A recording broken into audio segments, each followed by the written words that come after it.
So moving on to the domestic situation, that is the situation of black money in India, one of the first things the current government did on their first cabinet meeting was to constitute an SIT, a special investigating team, to probe the black money. And now it's about a year since the team has been in place. So what are your thoughts on this, and how do you think that it's progressing? Would you suggest some things that perhaps would make it easier for the SIT team? And I'd just like you to share these with our viewers. There are actually three aspects to it.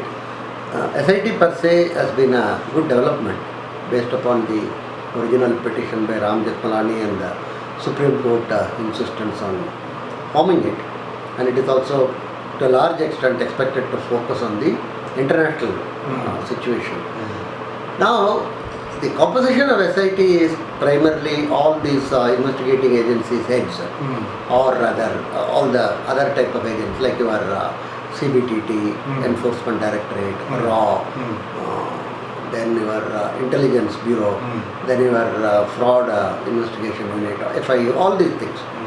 Now it's one dimension, it's really a good thing. But other dimension, whatever reports we are getting, there is a lot of issues in terms of sharing of information. I see. Many a time ED says some of these information we would not like to share because of some double taxation agreement with that particular country. I see. Like that. That is one dimension of the issue.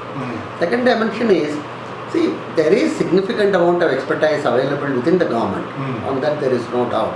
But there is also a good amount of expertise available outside the government. I think it would have been more appropriate if SIT either co-ops people who have been working in this field, or form subcommittees or something, or rather subgroups, where some of these people can be encouraged to help them. Right. That is the second dimension of the problem.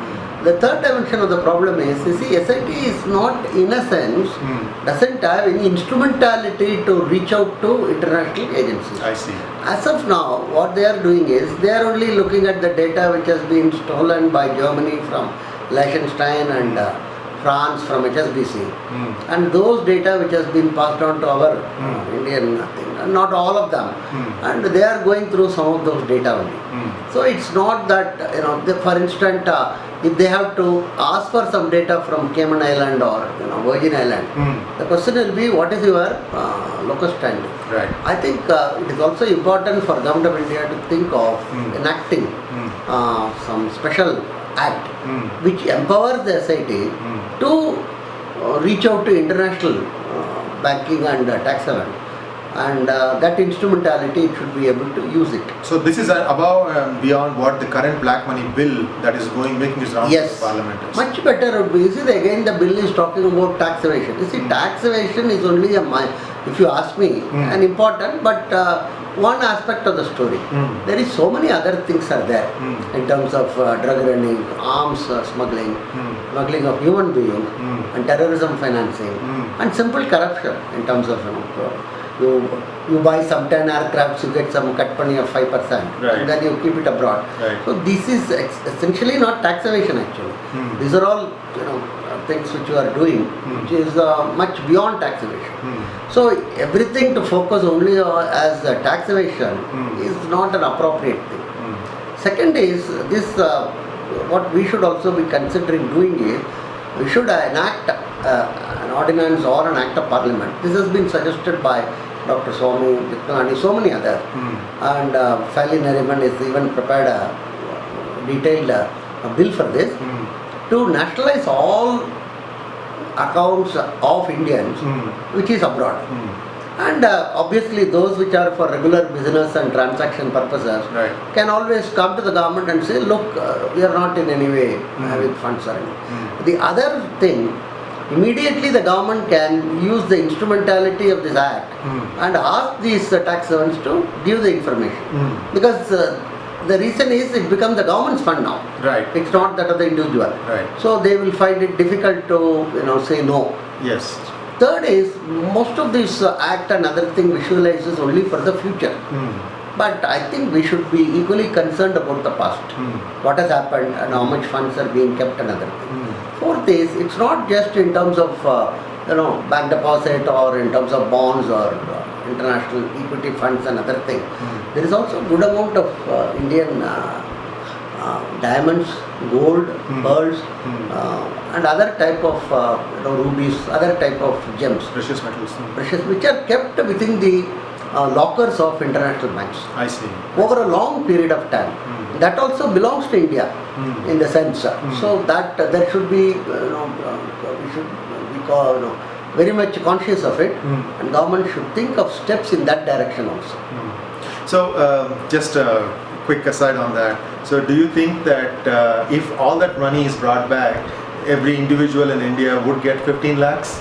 No, it is a mechanic. You divide the amount with the number of people. Basically, it is not going to be distributed or anything. Two things will happen. Right. Substantial portion will get into infrastructure in India. You require port, you require roads, you require airports, and so many things. Right. Second is this funds which are coming in can facilitate reduction in tax rate domestically Correct. Right. in the future. This is what will happen. Yeah, it's interesting you should mention that, because today Arvind Subramanian has suggested the same thing, that we need to lower the tax rate. That will happen because of the availability of so much amount of funds. Right. So one last question regarding this. Now, I think Dr. Subramanian Swamy went to Supreme Court and requested that he also be added to this SIT team advisory thing as part of, along with Sri Jetmalani. Do you think, and he has suggested many ways in the past, basically echoing what you have said. So, do you think that will now give impetus to this SIT team? I think it should. The said Supreme Court has now referred the whole matter back to the central government, as well as so. On their own, SIT should be enthusiastic in welcoming all these type of people who have put in a lot of effort over a long period of time, and who also have got reasonably legal acumen in this matter. Right. In fact, Dr. Swamy mentioned that Libya and Egypt have already enacted these kinds of laws. So it's not like India has to go in and start from the scratch. No, not at all. Yeah. Actually, people like Dr. Swamy or Jetmalani's help will be enormously facilitate the process only for the government.